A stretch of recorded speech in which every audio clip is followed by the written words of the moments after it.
Hey guys, welcome to another episode of Schmidtastic Social Media Tips brought to you by Tweetfind.com. My name is Amy Schmidauer and I have been getting ready for BlogWorld. It's coming up this November out in Los Angeles, and I thought I would do a video today called Top 10 Things to Do at BlogWorld. So let's just roll right into it. Number 1, attend sessions. This may be obvious, but if you have not been to BlogWorld and you have not experienced these sessions, you have to go to them. So make sure that you're not partying too late at night, because getting to these sessions and listening to these speakers and the knowledgeable information that they have to share is, first of all, the best way to get your money's worth, and second of all, the best way to be on top of your social media and blogging game. So get to the sessions and make sure that you're looking online when they post the schedule so you can get an idea of what you think you want to go to. My schedule usually changes, but that doesn't mean you can kind of have an idea before you go. Number 2, go to networking events, not just the ones organized by BlogWorld themselves. There's a lot of other companies that have their own networking events like Clout and Tech Karaoke and all these things, and you should absolutely go to them.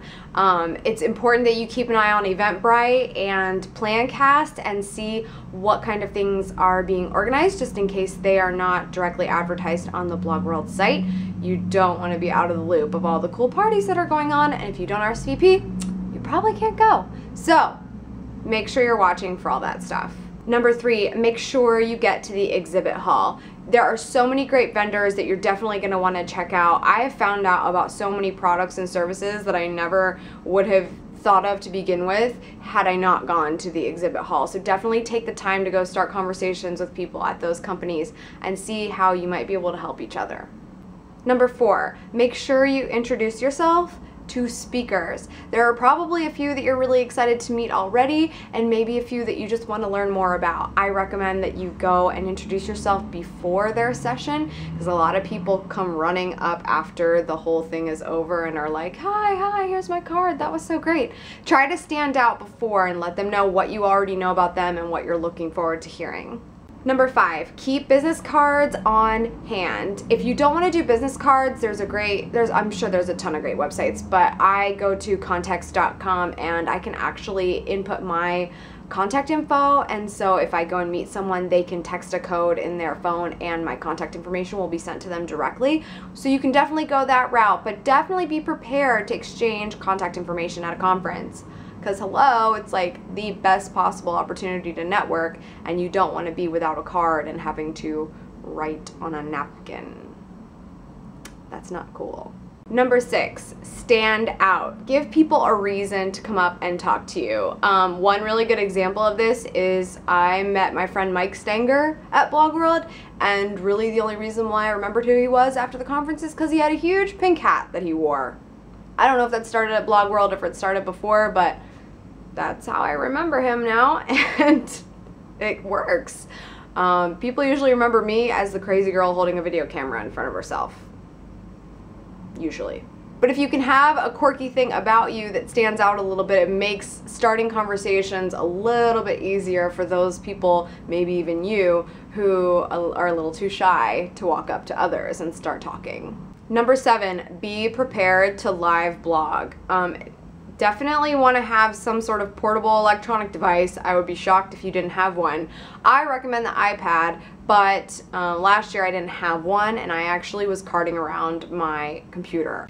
These speakers are phenomenal, and they are just busting out great advice and great information, and you don't want to forget it. So even if you're not live blogging, you can live type while you're in the session instead of writing, and you don't want to forget this stuff. Just be prepared to take a lot of notes, because you're going to want to share it with all of your people. Number 8, take pictures, because you don't want to forget who you got to meet while you're at BlogWorld, and you want to tag them later on Facebook, right? Or Google+, whatever you prefer these days. Number 9, take video. Obviously, I'm going to say that, but I can't tell you all the times I've taken great video at conferences and gotten to share that footage with my audience, the people that didn't get to go and didn't get to hear that great information. That is valuable content that you don't have to type and reinterpret straight from the horse's mouth. YouTube content. Number 10, make sure you leave room in your luggage for lots of swag.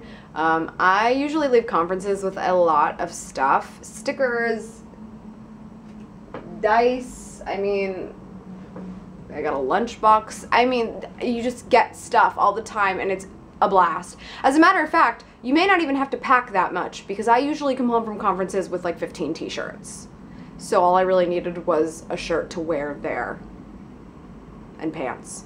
It's like, make sure you leave room in your luggage because you just don't know what you're gonna come home with. It's amazing. That's all for today, guys. I will see you next Wednesday. If you want to see more from me, I am at SavvySexySocial.com and on Twitter at Schmitastic. Oh, and why don't you circle me on the Google Plus too? It's fun over there. Amy Schmidauer on Google Plus. I will see you next week.